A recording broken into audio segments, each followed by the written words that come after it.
શેઢા પડોશીના ત્રાસથી કંટાળી ગોંડલના દુડશિયા ગામના ખેડૂતે ઝેર પી જીવન ટૂંકાવ્યું, વિડીયો બનાવી આપઘાત કર્યો।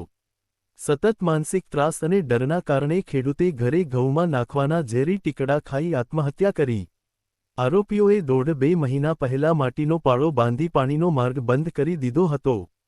ખેતરમાંથી પાણીનો નિકાલ કર્યો તો ટાંટિયા ભાંગી નાખીશું તેવી ધમકી આપનારા 4 શખ્સો સામે સુલતાનપુર પોલીસ સ્ટેશનમાં ગુનો નોંધાયો।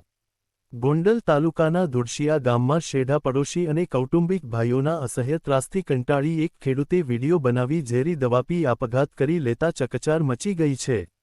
ખેતરમાંથી પાણીના નિકાલ બાબતે આરોપીઓએ જો પાણી કાઢ્યું તો ટાંટિયા ભાંગી નાખીશું અને ખેતરે આવવા જેવો નહીં રાખીએ તેવી ધમકીઓ આપતા હોવાનું ફરિયાદમાં નોંધાયું છે। શું છે સમગ્ર મામલો? દુડશિયા ગામે રહેતા અને ખેતીકામ કરતા લાલજીભાઈ વલ્લભભાઈ ભુવાએ નોંધાવેલી ફરિયાદ મુજબ તેમના મોટા ભાઈ મહેન્દ્રભાઈ ઉંમર વર્ષ 42 ની ખેતીની જમીનની નીચેના ભાગે કૌટુંબિક ભાઈ સુરેશ ભુવાની જમીન આવેલી છે। મહેન્દ્રભાઈના ખેતરનું પાણી આરોપીઓના ખેતરમાંથી નીકળતું હોય આરોપીઓ અવારનવાર ઝઘડો કરી ધમકીઓ આપતા હતા। 1.5-2 મહિના પહેલા આરોપીઓએ માટીનો પાળો બાંધી પાણીનો નિકાલ બંધ કરી દીધો હતો। આ બાબતે મહેન્દ્રભાઈએ ગોંડલ મામલતદાર સમક્ષ અરજી પણ કરી હતી, જેના કારણે આરોપીઓ વધુ ઉશ્કેરાયા હતા અને અવારનવાર ખેતરે આવી ટાંટિયા ભાંગી નાખવાની ધમકીઓ આપતા હતા।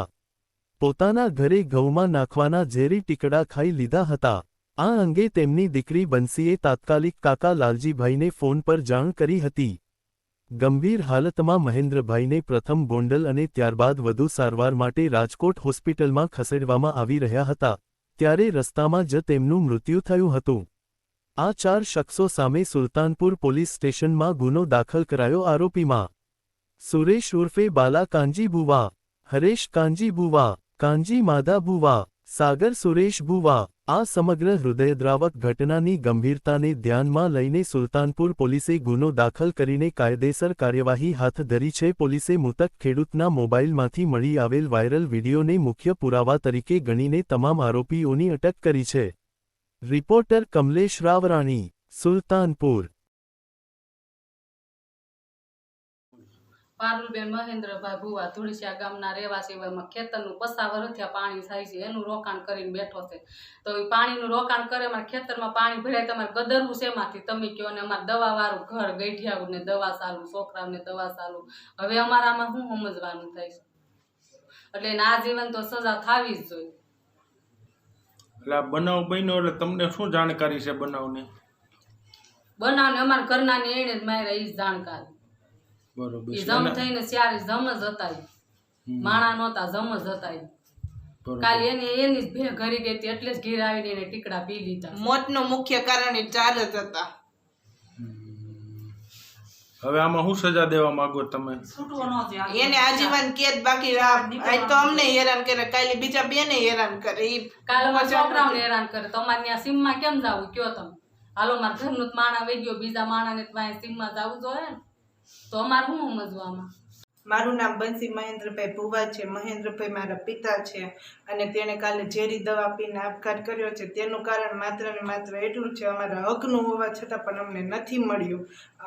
જ્યાં વર્ષો પહેલા જે પાણી જાતું હતું અને અત્યારે હવે તે બંધ કર્યું છે, તો એ ખોટું કહેવાય। એના લીધે મારા પપ્પાએ આ પગલું ભર્યું છે। તો દીકરી તરીકે મારો એક જ માંગ છે, કાં તો એને ફાંસીની સજા, કાં તો એને આજીવન જેલને અમને ન્યાય પૂરતો ન્યાય મળવો જોઈએ। અને ઘણીવાર ખેતરે જતા તો બહુ ડરાવની ધમકી આપતા, મારી નાખવાની, આ તે કોઈ પણ, તો તે અમને કહેતા નહીં, પણ છેલ્લા 3 મહિનાથી આનું પ્રમાણ વધી ગયું, તેના લીધે મારા પિતાએ આ પગલું ભર્યું છે। તો છેલ્લે હવે આવું બીજા કોઈ ન કરે, એના લીધે અમારે પૂરતો ન્યાય જોઈએ છે। બેન, આ તમારા પપ્પાએ જાણ કરેલી તમને આ બધું વસ્તુ બનેલી એવી?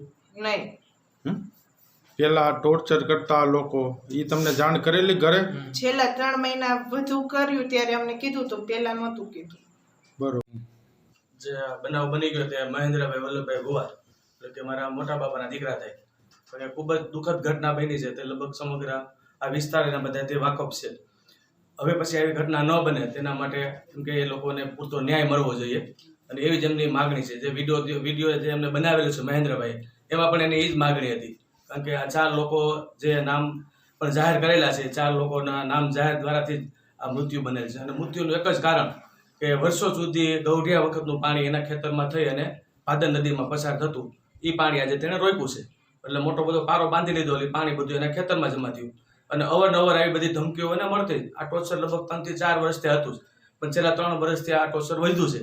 અને અમને બધાને 3 મહિનામાં જ છેલ્લે ખબર પડી કે આવી રીતનું બધું બને છે. અને પોતે એમ કે પાછો બહુ ભોળો હતો એટલો બધો કે લોકો કોઈને કહી ન શકે. મારા ભાઈને થોડી ઘણી વાત કરી છે, ત્યાર પછી તે બધાએ સંગઠન કરી અને આનો યોગ્ય નિકાલ કરવાનો પણ પ્રયત્ન કર્યો, પરંતુ સામેવાળા પક્ષથી એટલું બધું ટોર્ચર હતું અવારનવાર કે જે જેસીબી દ્વારા, એની પાસે જે ટાટા ગાડી છે એ દ્વારા, અથવા તો વાહન રોકી દે, રસ્તો બંધ કરી દે, તો ખેતરમાં પોતાનું 2 વ્હીલ મૂકી અને બપોરે આવતો રહેતો. આવી બધી ઘટનાથી તે કંટાળી અને તેને ગઈકાલે આવું પગલું ભરી લીધું અને દવા પી અને મૃત્યુને એને અંજામ આપી દીધો છે. હવે તમે શું ઈચ્છી રહ્યા છો બધા? બસ અમારે તો એવું છે કે આવું ઘટના ક્યારેય ભવિષ્યની અંદર કોઈ બીજા દ્વારા પણ ન બને. આ ઘટના બની, ખરેખર આ બહુ ગંભીર ઘટના કહેવાય. અને ફરી પાછી આવી ઘટના કે આ પંથકની અંદર કે આ વિસ્તારની અંદર કે આવી ન બને, એ જ મોટામાં મોટી માગણી છે. અને એને મોટામાં મોટી એમ કે સજા મળે, બસ એ જ બધાની માગણી છે. એમાં ઓછામાં ઓછી કલમ જે કાંઈ લાગતી હોય તે લગાવી અને સરકાર પાસે આ માગણી છે. હવે આ પરિવારમાં કેટલા સભ્ય ગુજરી ગયા મહેન્દ્રભાઈ? મહેન્દ્રભાઈ ગુજરી ગયા 2 ભાઈ અને તેમની 5 બહેનો. 5 બહેનો પછીના ભાઈ મહેન્દ્રભાઈ હતા. અને એના દાદા છે એની પણ દવા ચાલુ છે, વૃદ્ધ પિતાજી. અને એના પુત્ર જે છે એની પણ દવા ચાલુ છે. એટલે કે ઘરની અંદર તમે મકાન જોવો તો પણ કે આમાં લાદી પ્લાસ્ટર પણ નથી. એમ આવી રીતની વર્ષોથી આ મકાન માંડ હજી પૂરું પણ નથી થયું, છતાં પણ પોતાને જવાનું છે એ નક્કી થઈ ગયું. નામ સ્મિત મહેન્દ્રભાઈ ભુવા છે અને મારા પપ્પાએ આપઘાત કર્યો તે મહેન્દ્રભાઈ વલ્લભભાઈ ભુવાએ કાનાભાઈ માધાભાઈ ભુવા અને સુરેશભાઈ કાનાભાઈ ભુવા અને સાગરભાઈ સુરેશભાઈ ભુવા અને હરેશભાઈ કાનાભાઈ ભુવા. તે વાડીએ મારા પપ્પા જતા તે રોડે બોલેરો રાખે અને માર્ગની હતો ને કાચો માર્ગ, તે ટ્રેક્ટર રાખતા અને અવનવી ધમકી આપતા કે વાડીએ આવીશ તો તને ટ્રેક્ટર માથે ચડાવી દઈશ ને રોડે બોલેરો રાખતા, એટલે કે બોલેરા માથે ચડાવી દઈશ ને એવી અવનવી ધમકી આપતા. મારા પપ્પા હવે વાડીએ મોટરસાઇકલ લઈને જતા ને બપોર પછી ઘરે આવે તો એ ખેતરમાં થઈને આવતા ને ઘરે આવીને રોતા ને એવું બહુ કરતા. અને તેણે પાણીનો નિકાલ હતો તે બંધ કરી દીધો ને અને આવી રીતે અવનવી ધમકી આપીને આજુબાજુમાં બધા એને બાંધી લીધું છે. માયરા ને એવું બહુ કર્યું. આ સુરેશભાઈ 4 શખ્સ હોય એવું કર્યું બહુ, એટલે મારા પપ્પા બી ગયા ને આ એને પગલું ભર્યું દવા પીવાનું. પછી આમાં 4 આરોપી